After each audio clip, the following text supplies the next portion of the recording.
Segunda Carta de Pedro, capítulo 1.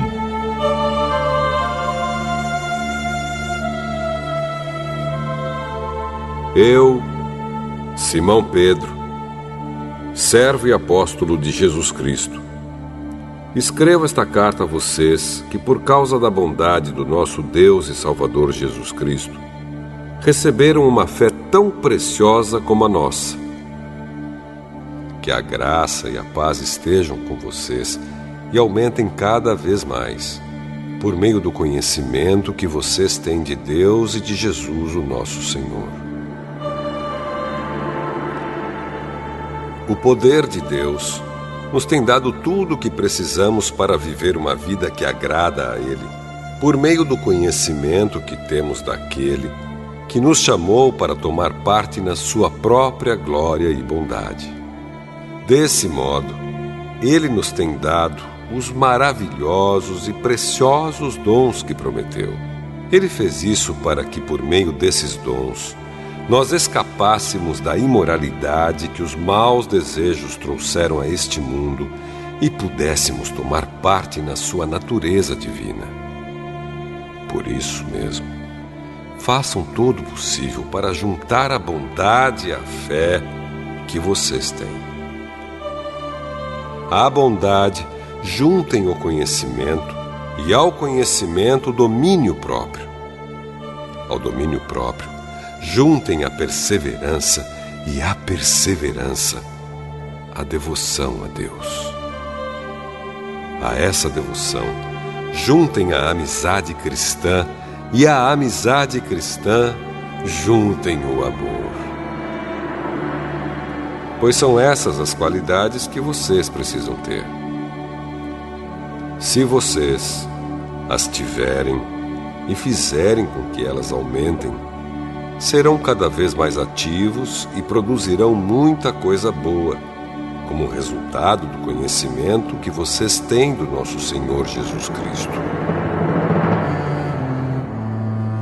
Mas quem não tem essas coisas é como um cego ou como alguém que enxerga pouco e que esqueceu que foi purificado dos seus pecados passados. Portanto, meus irmãos, procurem ficar cada vez mais firmes na certeza de que Deus os chamou e escolheu.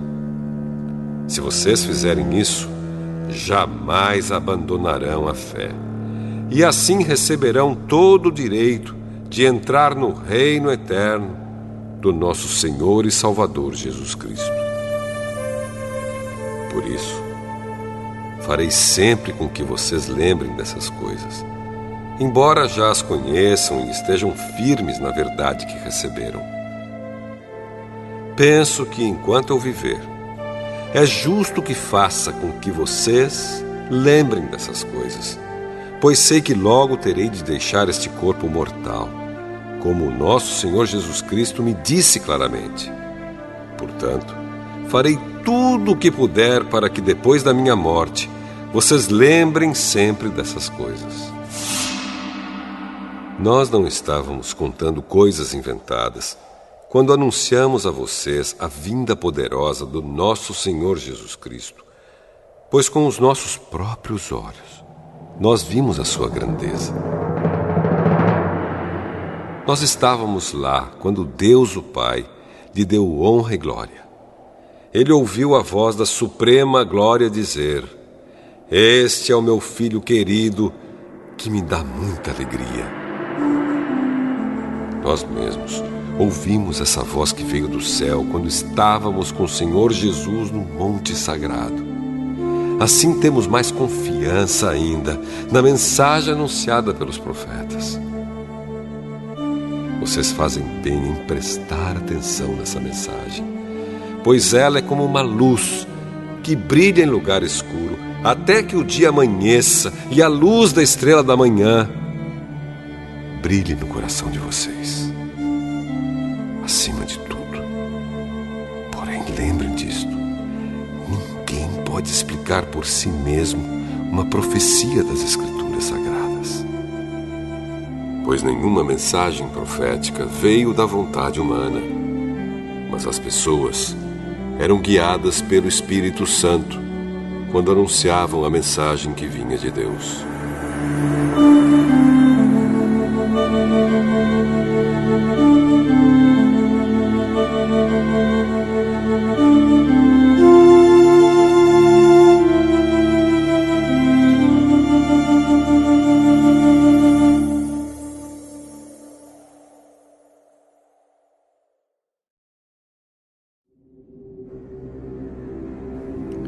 Segunda Carta de Pedro, capítulo 2. No passado, apareceram falsos profetas no meio do povo. E assim também vão aparecer falsos mestres entre vocês. Eles ensinarão doutrinas destruidoras e falsas e rejeitarão o mestre que os salvou. E isso fará com que caia sobre eles uma rápida destruição. Mesmo assim, muita gente vai imitar a vida imoral deles. E por causa desses falsos mestres, muitas pessoas vão falar mal do caminho da verdade. Em sua ambição pelo dinheiro, esses falsos mestres vão explorar vocês, contando histórias inventadas. Mas faz muito tempo que o juiz está alerta e o destruidor deles está bem acordado. Pois Deus não deixou escapar os anjos que pecaram, mas os jogou no inferno e os deixou presos com correntes na escuridão, esperando o dia do julgamento. Deus não deixou escapar o mundo antigo, mas trouxe o dilúvio sobre o mundo dos que não queriam saber de Deus. A única pessoa que ele salvou foi Noé, que anunciou que todos deviam obedecer a Deus. E Deus também salvou mais outras 7 pessoas. Deus condenou as cidades de Sodoma e Gomorra, destruindo-as com fogo, como exemplo do que vai acontecer com os que não querem saber dele. Ele salvou Ló, um homem bom, que estava aflito porque conhecia a vida daquela gente imoral. Todos os dias esse homem bom, que vivia entre eles, ficava muito agoniado ao ver e ouvir as coisas más que aquela gente fazia. Tudo isso nos mostra que o Senhor sabe como livrar das aflições as pessoas dedicadas a Ele. E também sabe como guardar os maus debaixo de castigo para o dia do julgamento. Ele castigará especialmente os que seguem os seus próprios desejos imorais e desprezam a autoridade dele. Esses falsos mestres são atrevidos e orgulhosos. Eles não têm nenhum respeito pelos gloriosos seres celestiais e os insultam. Ora, até mesmo os anjos, sendo muito mais fortes e poderosos do que esses falsos mestres, não os acusam com insultos na presença do Senhor. Mas esses homens agem por instinto, como os animais selvagens que nascem para serem caçados e mortos. Eles xingam aquilo que não entendem. Por tudo isso, eles serão destruídos como animais selvagens e pagarão com sofrimento o sofrimento que causaram aos outros. Eles têm prazer em satisfazer em pleno dia os seus desejos imorais. Quando se reúnem com vocês, são uma vergonha e um escândalo, divertindo-se o tempo todo com os seus modos enganosos. Não podem ver uma mulher sem a desejarem, e o seu apetite pelo pecado nunca fica satisfeito. Enganam as pessoas fracas e só pensam em ganhar dinheiro. Eles estão debaixo da maldição de Deus. Andam perdidos porque se desviaram do caminho certo. Seguem o caminho de Balaão, filho de Beor, que cobiçou o dinheiro que ia receber fazendo mal e foi repreendido por causa do seu pecado. Pois uma jumenta falou com voz humana e acabou com as loucuras do profeta. Esses falsos mestres são como poços sem água e como nuvens levadas pelo vento. Deus reservou para eles um lugar na mais profunda escuridão. Eles dizem coisas orgulhosas e loucas, e com os seus desejos impuros e imorais, enganam as pessoas que estão quase escapando daqueles que vivem no erro.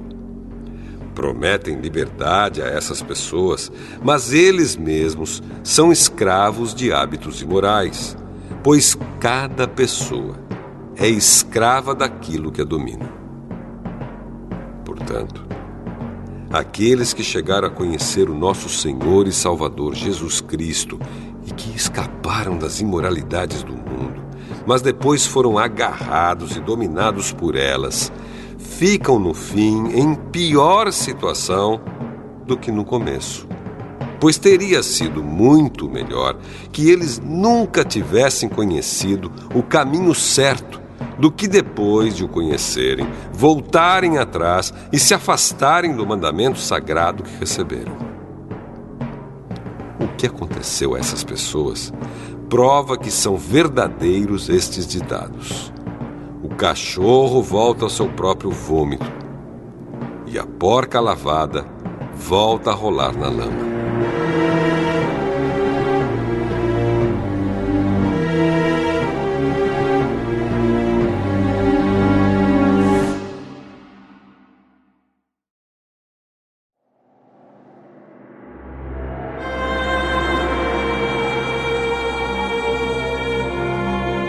Segunda Carta de Pedro, capítulo 3. Meus queridos amigos, esta é a segunda carta que estou escrevendo a vocês. Nessas duas cartas, procuro despertar pensamentos puros na mente de vocês, fazendo com que lembrem dessas coisas. Quero que lembrem das palavras ditas há muito tempo pelos santos profetas e do mandamento do nosso Senhor e Salvador, que foi dado a vocês por meio dos apóstolos que anunciaram o Evangelho a vocês. Primeiro, vocês precisam saber que nos últimos dias vão aparecer homens dominados pelas suas próprias paixões. Eles vão zombar de vocês, dizendo: "Ele prometeu vir, não foi? Onde está ele? Os nossos pais morreram e tudo continua do mesmo jeito que era, desde a criação do mundo." Esses zombadores esquecem, de propósito, que há muito tempo Deus deu uma ordem e os céus e a terra foram criados. Esquecem que a terra foi formada da água e no meio da água, e também que pela água do dilúvio o mundo antigo foi destruído. Mas os céus e a terra, que agora existem, estão sendo guardados pela mesma ordem de Deus, a fim de serem destruídos pelo fogo. Estão sendo guardados para o dia do julgamento e da destruição dos que não querem saber de Deus. Meus queridos amigos, não esqueçam isto. Para o Senhor, um dia é como 1000 anos, e 1000 anos como um dia. O Senhor não demora a fazer o que prometeu, como alguns pensam. Pelo contrário, Ele tem paciência com vocês, porque não quer que ninguém seja destruído, mas deseja que todos se arrependam dos seus pecados. Porém, o dia do Senhor chegará como um ladrão. Naquele dia, os céus vão desaparecer com um barulho espantoso e tudo o que há no universo será queimado. A terra e tudo o que existe nela vão sumir. Sabendo que tudo isso vai ser destruído assim, Então, que tipo de gente vocês precisam ser? A vida de vocês deve ser agradável a Deus e dedicada a Ele. Esperem a vinda do dia de Deus e façam o possível para que venha logo. Naquele dia, os céus serão destruídos com fogo. E tudo o que há no universo ficará derretido. Porém, Deus prometeu, e nós estamos esperando um novo céu e uma nova terra, onde tudo será feito de acordo com a vontade dele. Por isso, meus amigos, enquanto vocês esperam aquele dia, façam o possível para estar em paz com Deus, sem mancha e sem culpa diante dele. Lembrem que a paciência do nosso Senhor é uma oportunidade para vocês serem salvos. Pois o nosso querido irmão Paulo, com a sabedoria que Deus lhe deu, escreveu a vocês sobre esse assunto. E foi isso mesmo que ele disse em todas as suas cartas quando escreveu a respeito disso. Nas cartas dele, há algumas coisas difíceis de entender, que os ignorantes e os fracos na fé explicam de maneira errada, como fazem também com outras partes das Escrituras Sagradas. E assim, eles causam a sua própria destruição. Mas vocês, meus amigos, já sabem disso. Portanto, tomem cuidado para não serem levados pelos erros de pessoas imorais e para não caírem da sua posição segura. Porém, continuem a crescer na graça e no conhecimento do nosso Senhor e Salvador Jesus Cristo. Glória a Ele, agora e para sempre. Amém.